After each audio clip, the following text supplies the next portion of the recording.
Honey,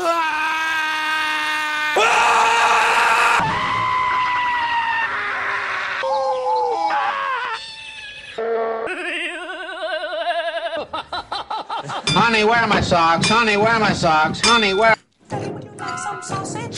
Daddy, would you like Fucker! You fucker! Hey, fucker! Oh!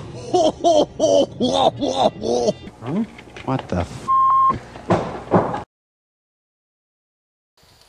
Hello again, everyone. This is Bionic. I'm your online voice for reviews of your choice, and this is another installment of BS Reviews. Thank you all for tuning in.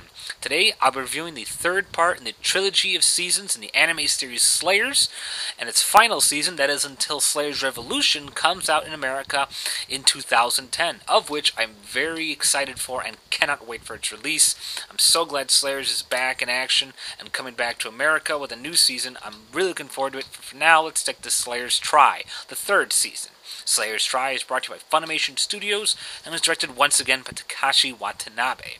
It stars the vocal talent of Lisa Oreth as Lena Inverse, Eric Stewart as Gowry Gabriev, Veronica Taylor as Amelia Will Tesla Seroon, Crispin Freeman as Elgatus Greywards, and David Moo as Zelos. And introducing for the first time Scotty Ray as Valgov, Tara Jane as Philia, Addie Blaustein as Gillis, J. David Brimmer as Almace, and Nathan Price as Gravos. Plot of Slayers Try. After the events of Slayers Next, the recent decrease in defeat of monster energy from Slayers Next, thanks to Lena and her friends, has caused a magical barrier which has kept one half of the planet separated from each other for a grand total of 1,000 years. Since Lena and her friends helped defeated monsters in the last season, this caused the barrier to drop, and now everyone across the world is desperate to go across to see what life has been on the other side of the planet for 1,000 years. Lena and her friends are shanghaied into going when they meet a young girl who claims to be a priestess of the Fire Dragon King's temple. Her name is Philia, and she comes with a message from the dragon race, which she is a member of, prophesizing a supposed prophecy that destruction will rain down upon this planet from a mysterious monster known as Darkstar. Also familiar with this prophecy and have equally sinister plans are the new villains Valgov and a other-dimensional warlord-type figure known as Almace. They plan to steal the Sword of Light in order for their own plans with Darkstar, but it turns out that there are actually 4 other weapons similar to Gowry's Sword of Light who also possess similar powers. So they enlist the aid of several odd creatures such as the Dinosaur Man Gravos, the One-Eyed Fox Bomber Gillis, and all sorts of other crazy characters in order to stop the prophecy, stop Lena, and hopefully stop Darkstar. The plot of Slayers Try review. This one is approached very differently than the other seasons. The one thing you should know about the advantage of Slayers being the great series that it is that it never really gave you all the facts right away. Slayers, the original season, and Slayers Next both presented you with little bits of the storyline. It didn't exactly give you the whole thing because they wanted to keep some surprises down the line. Here, Slayers tries a much more radical approach by telling you everything, all the main points of the storyline right in front of your face. I kind of was disappointed with that because, in all honesty, I like the mystery and the crypticness of you not knowing what was going to happen. I think it gave a nice sense of illusion as to what kind of dangers are awaiting you and not knowing where the story was going to twist and turn to, whereas Slayers Try, it gives you kind of a pretty straightforward idea of what's going on. There are still surprises in here, don't get me wrong, but by doing the plot this way, you do kind of inhibit the show from giving you any really dramatic surprises, which is the one thing I really admired in Slayers Next. That kept me guessing every frickin' minute. But still, it's an interesting idea because it brings a new side of the table by focusing more on the dragons, which they touched upon briefly in Slayers Next.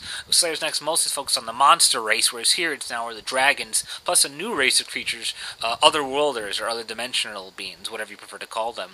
So it's kind of neat to get these new species idea and just seeing more of what the Slayers universe is like and more of like what the world is around, particularly with the amazing discovery that there are other weapons of light similar to Gowry's Sword of Light.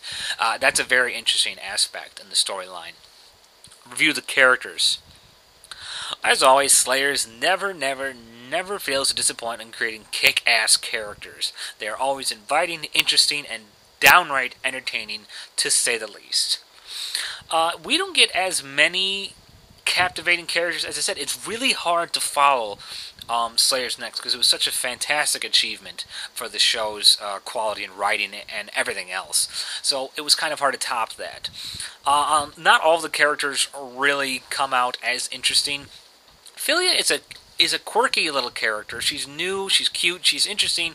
Not as interesting because she kind of runs into some personality cliche clicks that kind of make her seem repetitive, which is why when she hilariously contrasts with Zelos, who she hates with a fiery passion, it kind of makes Zelos actually look better, even though that Zelos is portrayed as an often sinister type character, whereas Philia is the holier-than-thou character. I just find that very ironic.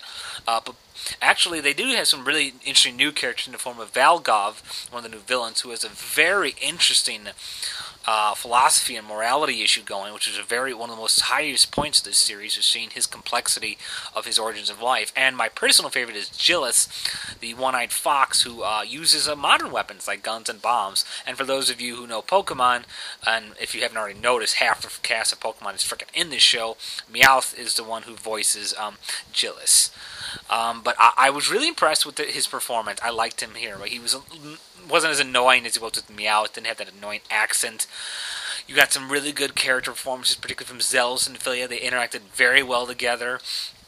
You got a good cast of characters in here. Nathan Price was really good. He has quite a few good roles in here, along with J. David Brimmer.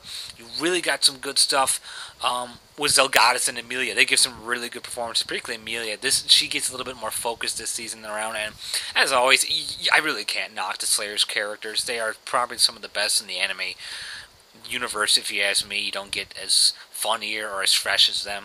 View the animation and the music.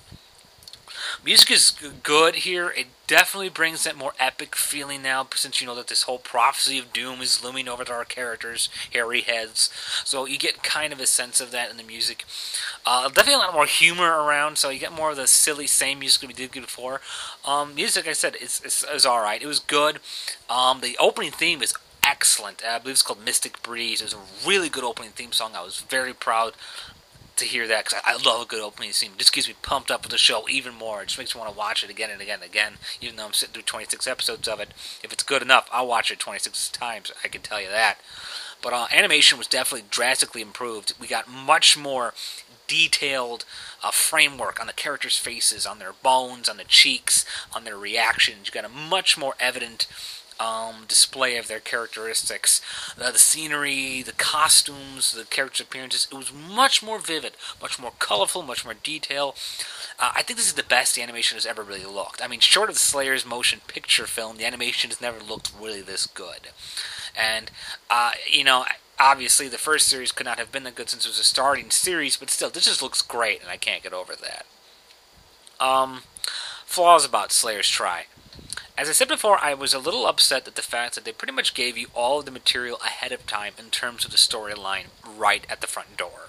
Because one of the things that made the first two Slayer seasons so great is that there were so many surprise characters, people back from the dead, people you never even heard of, having this huge revenge plot, and they kind of mixed it in a little here, but the amount of surprises is drastically toned down, and that was unfortunate because, like I said, that was one of the main highlights of Slayer's Next. And Slayer's Next is an extremely hard, thing to topple. It's really hard to knock that off its high horse. This is not a pretty freaking high horse, judging by its level of quality.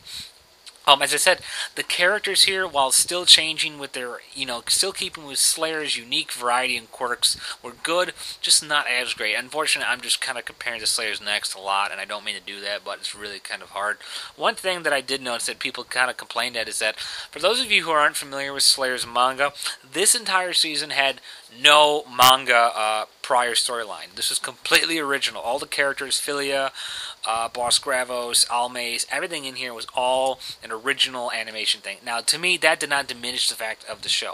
That had nothing to do with its quality, and I don't think people are being fair to animes when they say that any anime that did not have a manga counterpart is sucky, like filler in that.